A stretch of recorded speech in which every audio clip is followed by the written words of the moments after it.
Assalamualaikum warahmatullahi wabarakatuh.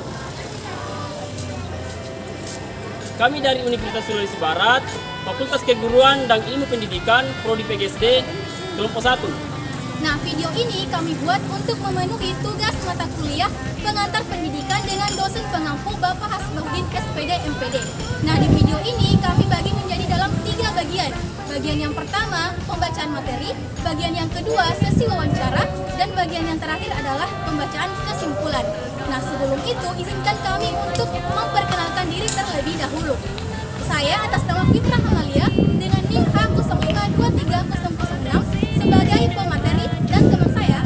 Perkenalkan, nama saya Muhammad Akbar sebagai moderator dengan NIM H00004.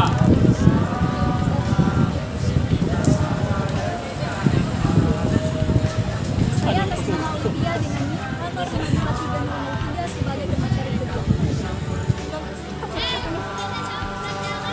Saya atas nama Nur Amalia dengan NIM H052305 sebagai pemateri kedua.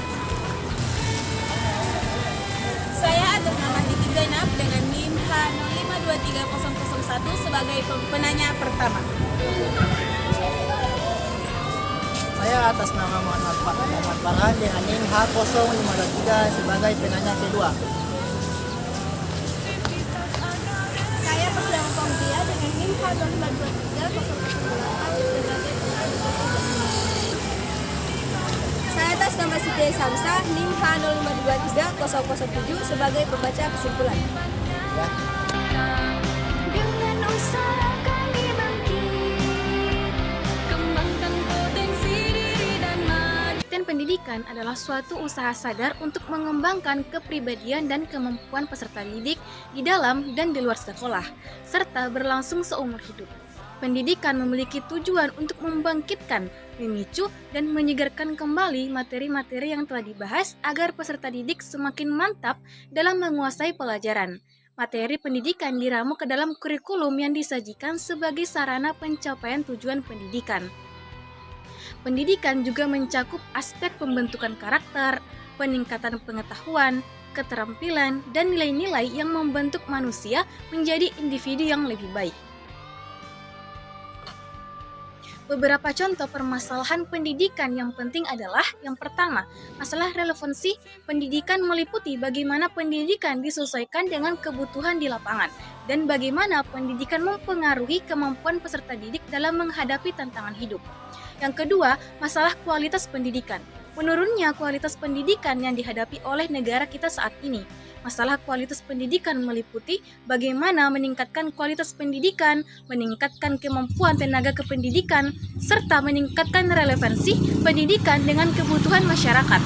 Dalam mengatasi permasalahan pendidikan, diperlukan kerjasama antara pemerintah, masyarakat, dan tenaga pendidikan untuk meningkatkan kualitas pendidikan. Pendidikan dan pembangunan. Pendidikan dan pembangunan merupakan dua konsep yang saling terkait.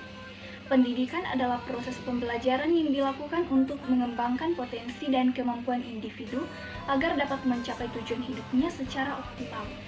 Sementara itu, pembangunan adalah upaya yang dilakukan untuk meningkatkan kesejahteraan masyarakat melalui pembangunan ekonomi, sosial, dan infrastruktur. Pembangunan bertujuan untuk menciptakan kondisi yang memungkinkan masyarakat untuk hidup lebih baik, sejahtera, dan berkelanjutan. Kedua konsep ini saling terkait karena pendidikan merupakan salah satu faktor penting dalam proses pembangunan suatu negara. Karena melalui pendidikan, sumber daya manusia dapat dikembangkan untuk mencapai kemajuan dan kesejahteraan masyarakat.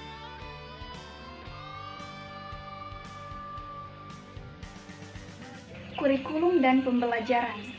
Kurikulum merupakan rencana pembelajaran yang dirancang untuk mencapai tujuan pendidikan tertentu. Kurikulum mencakup berbagai aspek seperti materi pembelajaran, metode pembelajaran, evaluasi belajar, serta lingkungan pembelajaran yang efektif dan efisien. Sedangkan pembelajaran merupakan proses interaksi antara guru dan siswa dalam rangka mentransfer pengetahuan, keterampilan, dan nilai-nilai kepada siswa. Pembelajaran yang efektif akan mendorong siswa untuk aktif dalam proses belajar, mengembangkan kemampuan kognitif, efektif, dan psikomotorik mereka, serta mempersiapkan mereka untuk menghadapi tantangan di masa depan. Dengan adanya kurikulum yang baik dan pembelajaran yang efektif, maka pendidikan dapat memberikan kontribusi yang signifikan dalam pembangunan suatu negara dengan menciptakan sumber daya manusia yang berkualitas dan mampu berdaya saing di era globalisasi. Pendidikan dan antisipasi masa depan. Pendidikan dan antisipasi masa depan adalah proses memperoleh pengetahuan, keterampilan, dan nilai-nilai yang membantu seseorang berkembang dan berhasil dalam kehidupan.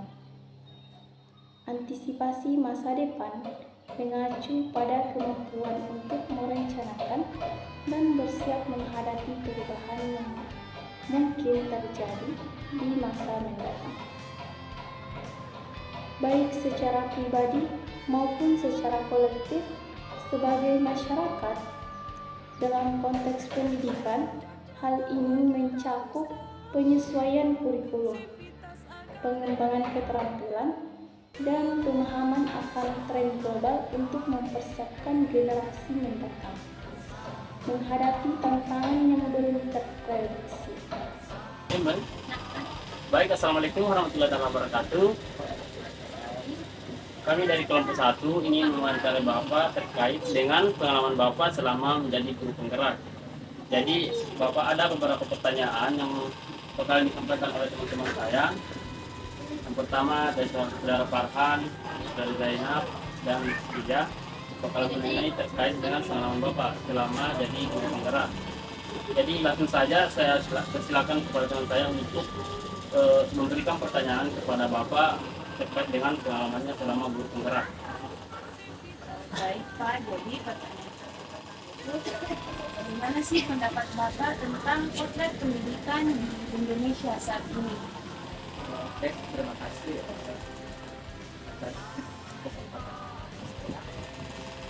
Menurut saya, potret pendidikan di Indonesia saat ini masih cukup memprihatinkan. Artinya kenapa? Setiap tanggal 2 Mei diperingati sebagai Hari Pendidikan, tidak semua siswa atau murid bisa menikmati Hari Pendidikan itu. Kenapa? Terutama di daerah pelosok, kurang akses. Ya, contoh kecil di daerah Malunda, di daerah Bambangan itu betul akses kendaraan kurang. Mungkin Posya tahu bagaimana akses jalan ke Bambangan, terutama di Batu Susun. Kemarin kami sempat diskusi, pada saat mereka mau mengikuti upacara Hari Pendidikan, mereka terkena kendaraan. Iya, karena ingat jalan ke desa Bambangan, Batu Susun itu sangat sulit aksesnya. Jadi kalau menurut saya, pendapat saya untuk pendidikan di Indonesia saat ini masih sangat memprihatinkan.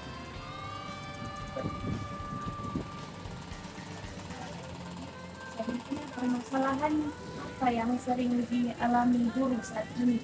Permasalahan yang sering dihadapi guru, permasalahan yang paling sering dialami guru adalah perubahan kurikulum.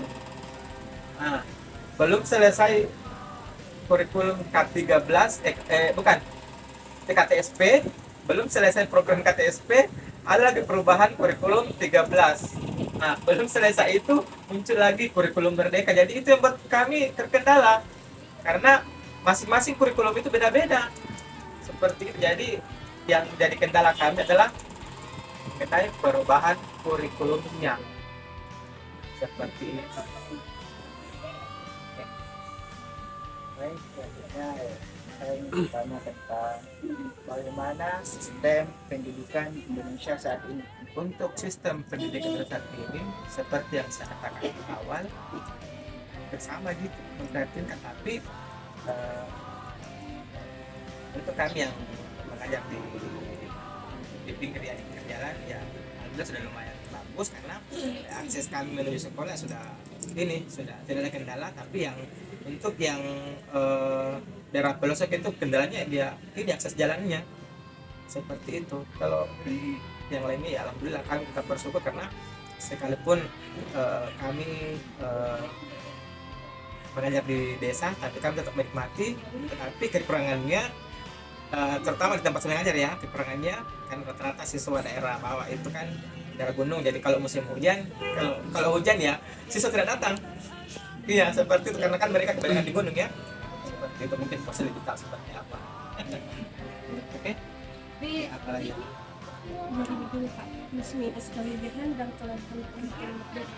Oke, kalau plus minusnya, plusnya itu kita bisa mengatur metode pembelajaran yang akan kita ajarkan. Seperti itu. Jadi kita tinggal seperti ini kemampuannya siswa. Jadi kita bisa menyesuaikan.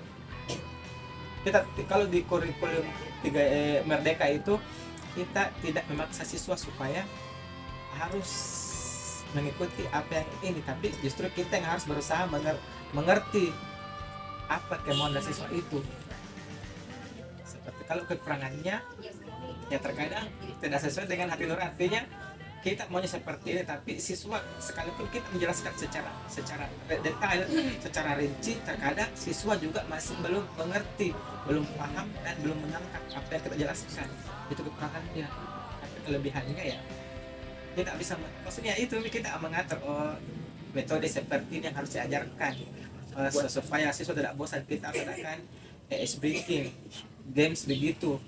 Jadi kita mengatur seperti ini kemauan siswa. Jadi kita harus berusaha sekalipun terkadang tidak sesuai dengan yang kita inginkan.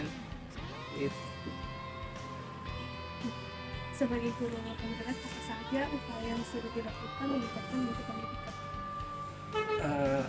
Guru penggerak itu kita harus betul-betul mengerti apa yang menjadi keinginan siswa. Jadi sebisa mungkin kita harus memahami karakter siswa, karena antara siswa yang si A, si B, si C itu beda-beda karakternya. Ada yang pendiam, ada yang aktif, dan ada yang masa bodoh. Jadi kembali lagi kita sebagai guru penggerak kita harus selalu berusaha mengerti. Dulu kita harus memaksa siswa supaya bisa memahami kita, tetapi sekarang kita yang berusaha memahami siswa, karena siswa apa? Beda di zamannya.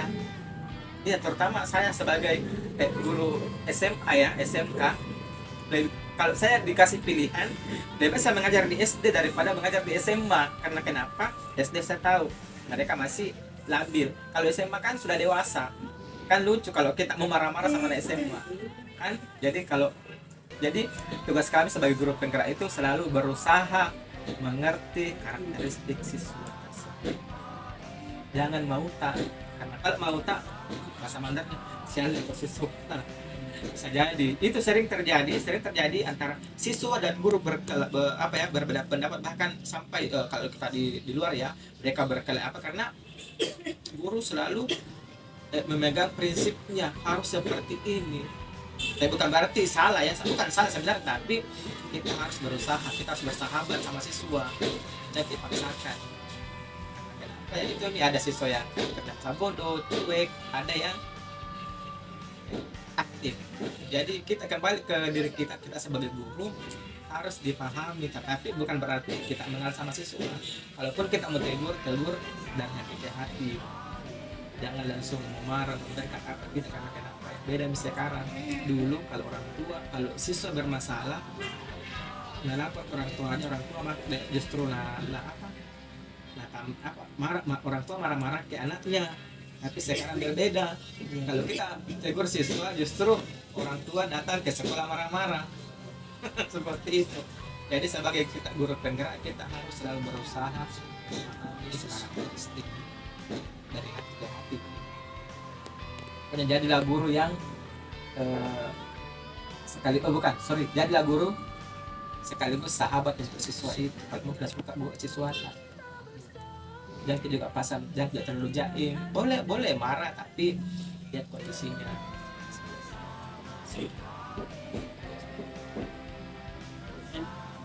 Baik, terima kasih kepada Bapak sudah menjawab pertanyaan dari saya.